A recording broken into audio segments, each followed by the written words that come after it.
Have you ever wondered why your mind always feels heavy, as if you are carrying an invisible stone on your shoulders?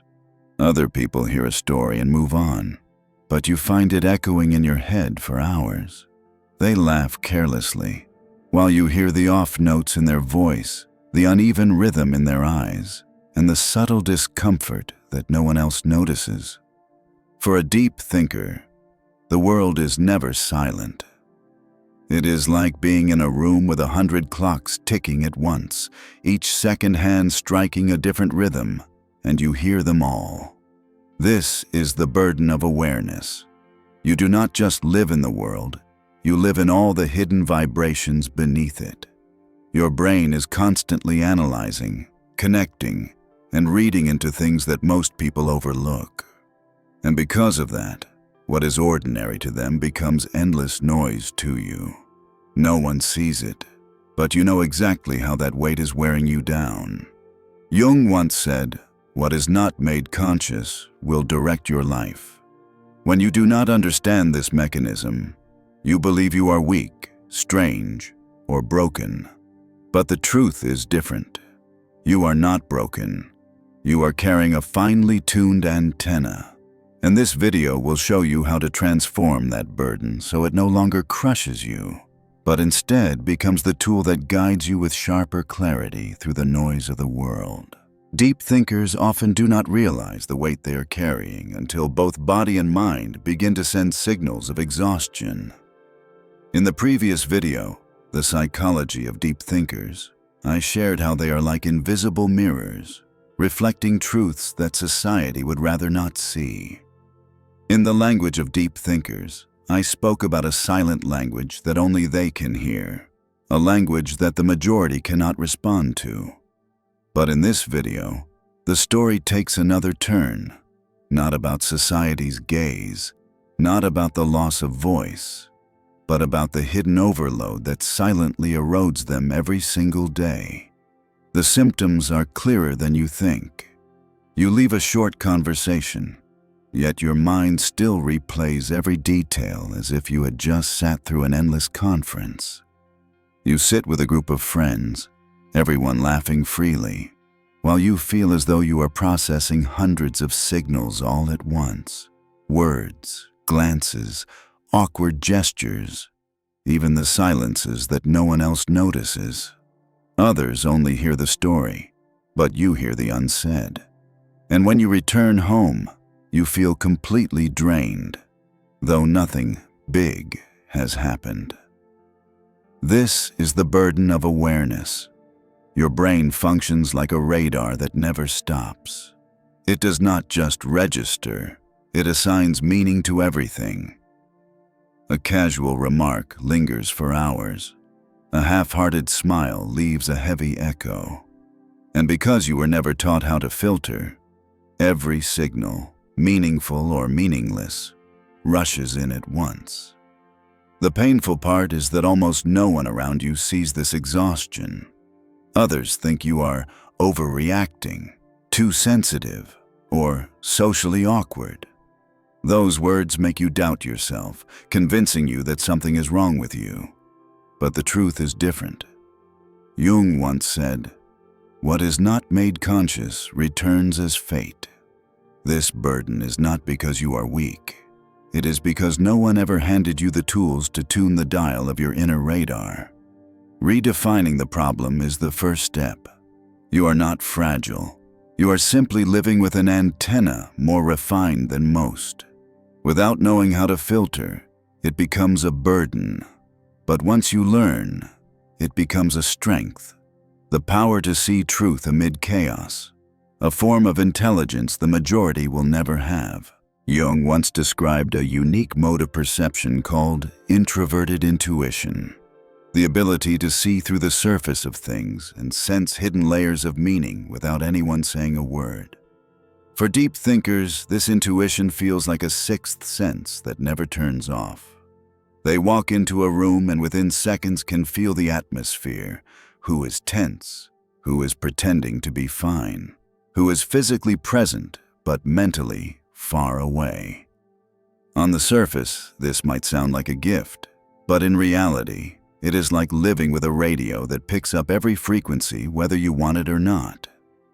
This heightened sensitivity makes deep thinkers especially prone to overstimulation, an overload of sensory and psychological input.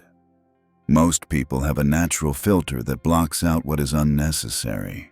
But with introverted intuition, you take in more, and your mind is forced to process it all. Imagine opening dozens of tabs on your computer at once. The machine might keep running for a while, but it overheats, slows down, and eventually needs a reset. Your mind works the same way. In daily life, the signs are obvious. When someone tells a story, you do not just hear their words. You notice their eyes drifting, their voice dropping slightly, the unusual pause in the middle of a sentence. You cannot unsee those details, and they follow you long after the conversation is over. At work, a meeting others dismiss as simply tiring can feel to you like a storm of information. Each person carrying a different tone, a different energy, all blending into a tension you cannot shake off. Nietzsche once said, "He who sees more must bear more." That is the burden of awareness. Others live lightly because they skip the details. You cannot. You see, you feel, you analyze, and at times, this drags you into exhaustion. But from the same place, another possibility emerges, the ability to perceive truth where others only skim the surface. The crucial psycho-philosophical link is this: you are not broken. You have simply not yet learned how to turn introverted intuition into a tool instead of a burden. Like a magnifying glass, it enlarges everything and can overwhelm. But when used with skill, it reveals fine details invisible to the naked eye. The problem is not that you are too sensitive. The problem is that you were never taught how to decide what is worth keeping and what is safe to let go. If you look closely, you will see that the overload in your mind does not come from a single dramatic event, but from a small, relentless loop.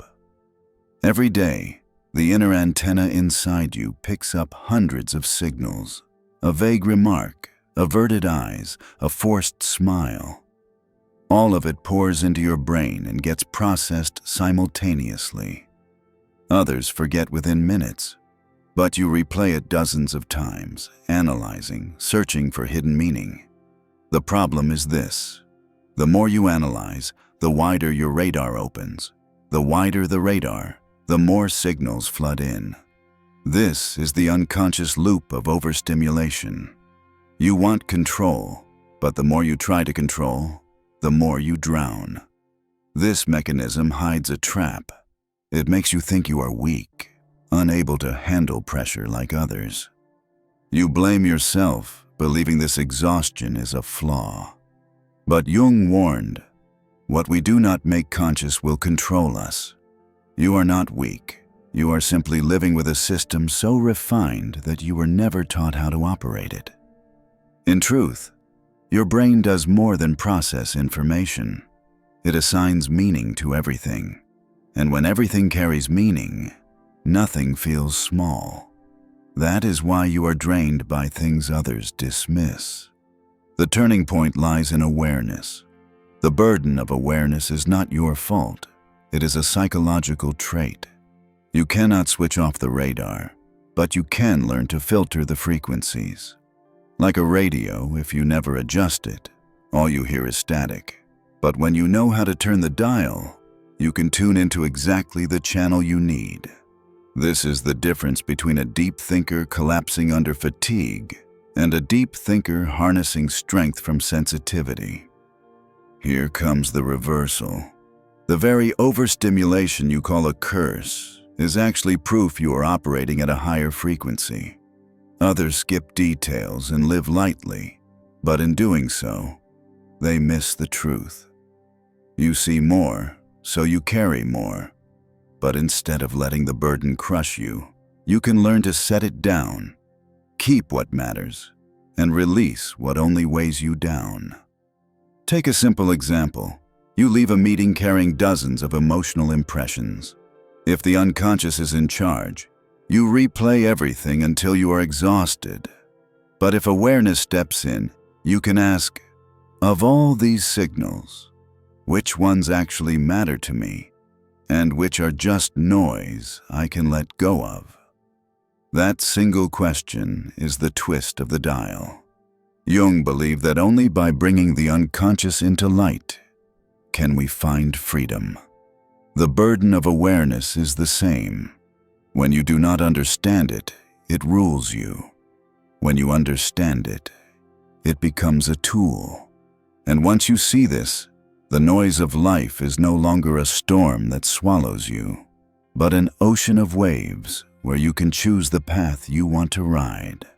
And if you stay until the end, you will grasp a truth most people never touch, that the sensitivity which once drained you can actually make you the one person able to hear the hidden music beneath the noise. Imagine your mind as an antenna standing in the middle of a noisy city.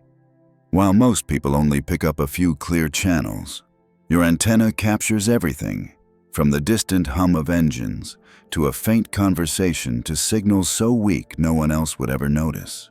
It never rests, never switches off, never knows what is important and what is meaningless. The result is that you can hear deeper than others, yet you are constantly being drowned in chaos. But there is another detail that turns this antenna into a burden. Its dust filter is torn. What should have been blocked out, the fragments, the rumors, the fleeting glances, the meaningless comments, all rush in together with the real signals. You are not just processing truth, you are carrying layers of noise as well. This is why you feel exhausted, not because you are fragile, but because you let the entire world inside without a filter. This metaphor has 3 traits that make the picture clearer. First, the oversensitive antenna detects what others overlook: the sadness hidden in an eye, the strain inside a laugh. Second, the broken filter forces you to bear the weight of debris, casual remarks, fleeting negative energy, and signals never worth holding. Third, the combination makes you both uniquely gifted and deeply vulnerable, like a precision machine always at risk of overload. In daily life, this shows itself clearly. You step into a meeting and instead of just hearing the content, you pick up the heavy atmosphere, the anxiety in a colleague's voice, the unease in someone's eyes when the boss stays silent. When you leave, you don't just carry work notes. You carry the dust, the emotions, the judgments, the unprocessed thoughts. That is why you feel drained while others walk away light. But remember, the antenna is not your enemy, and the torn filter is not your destiny.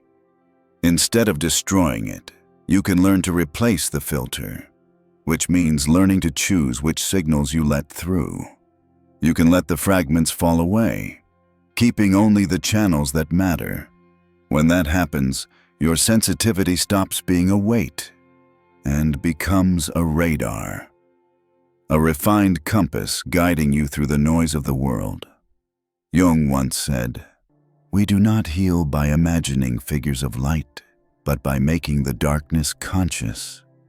For you, it is the same, not hoping for the antenna to fall silent, but learning to see which signals are real and which are only dust.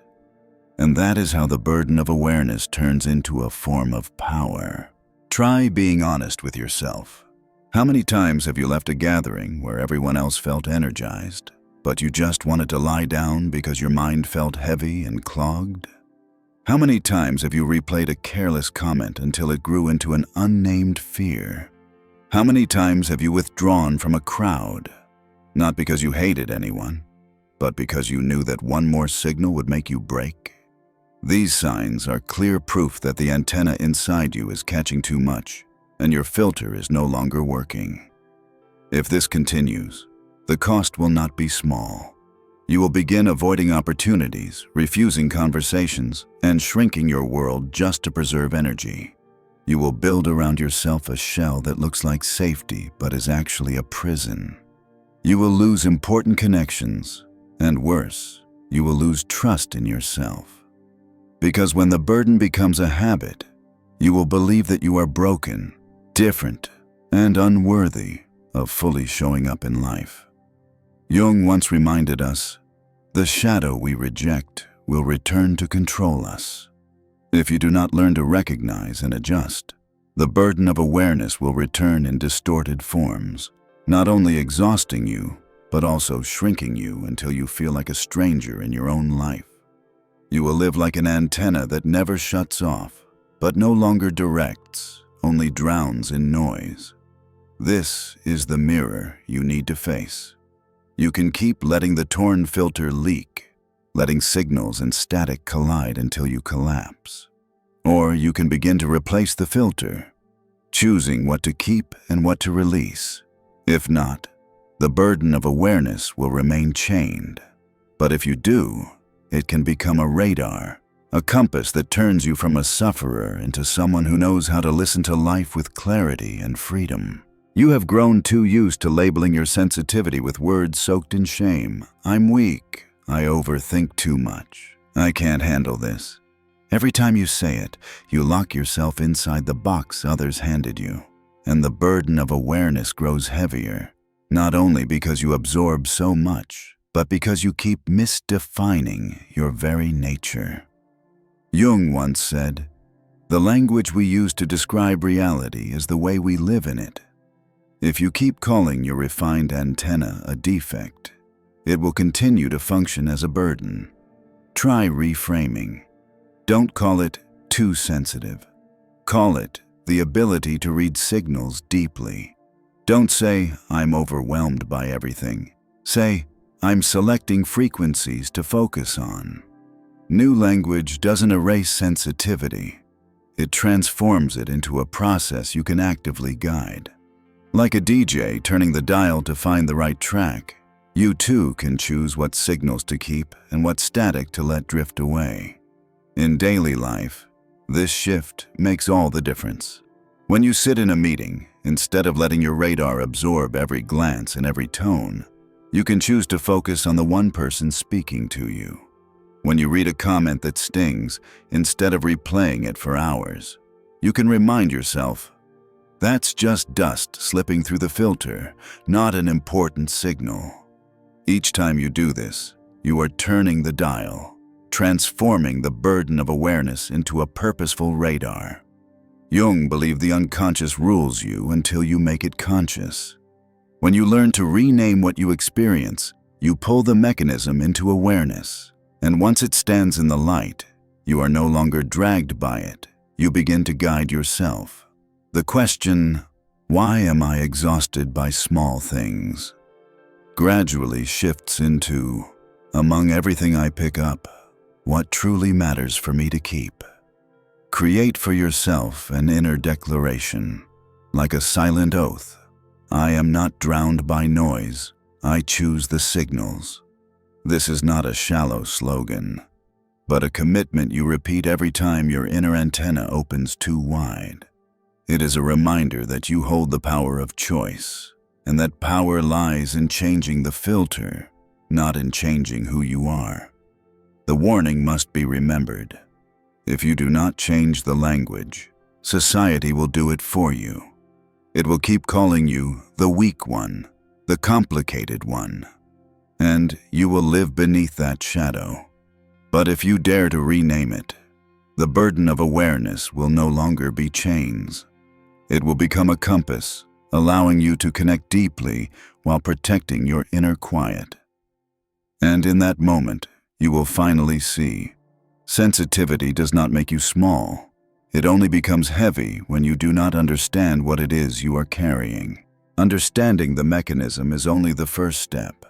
The real work is in practice, so the burden no longer crushes you. And practice doesn't begin with massive changes.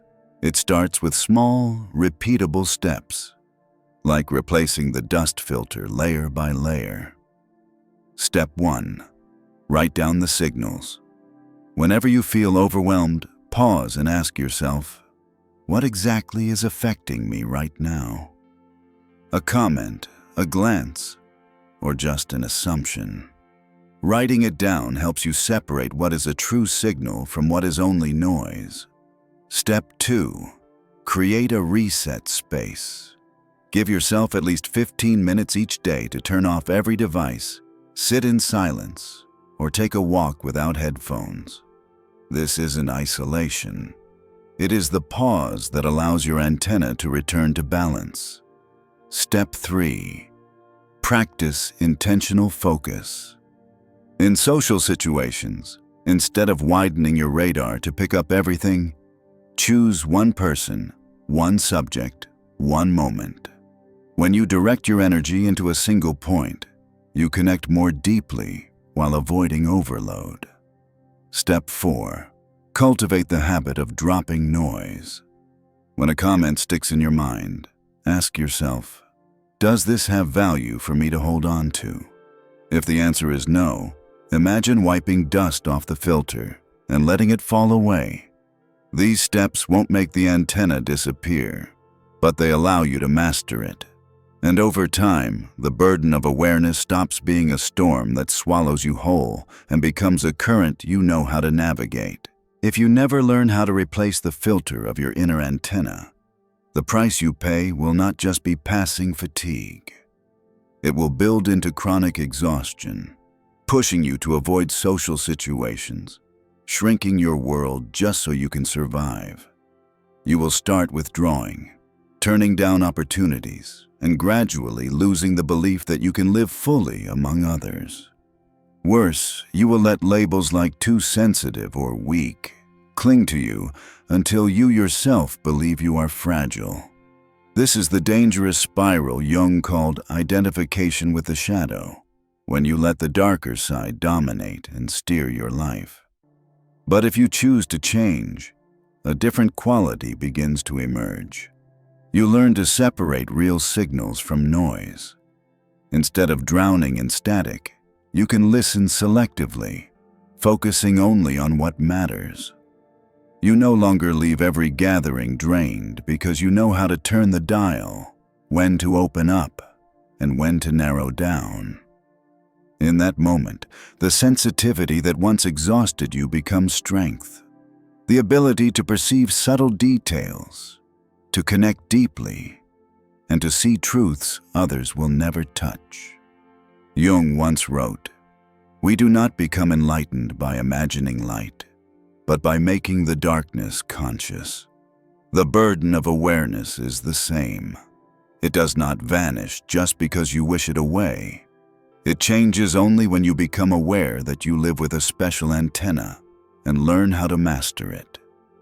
Then you are no longer the victim of noise, but the one who chooses which frequency to live on. And here is the surprising truth. Your sensitivity is not a fated burden. It is raw material. Left unmanaged, it crushes you. Shaped with awareness, it becomes a precise compass, guiding you through life with a clarity the majority will never possess. Imagine yourself walking through a vast library. Thousands of books are open at once, each page whispering a fragment of information, a story, a feeling. Others choose only a few to read, but you hear them all speaking at the same time. It's no wonder you feel drained, because your mind isn't just living in the present, it's carrying countless voices all at once. But if you learn to close the books that aren't needed, keeping only the pages that truly matter, you'll realize that silence can exist even in the noisiest of places. The burden of awareness is not a curse. It is a challenge that demands you learn how to filter, and each time you succeed, you are turning weight into radar, a prison into a tool. When this video ends, try one small act. Write down one book you will close today, one signal you choose not to carry anymore. And if you continue on this journey, in the next video, we'll step into another layer, where solitude is no longer a sign of failure, but the foundation on which you build creativity and freedom. That, however, is a door that will open next time.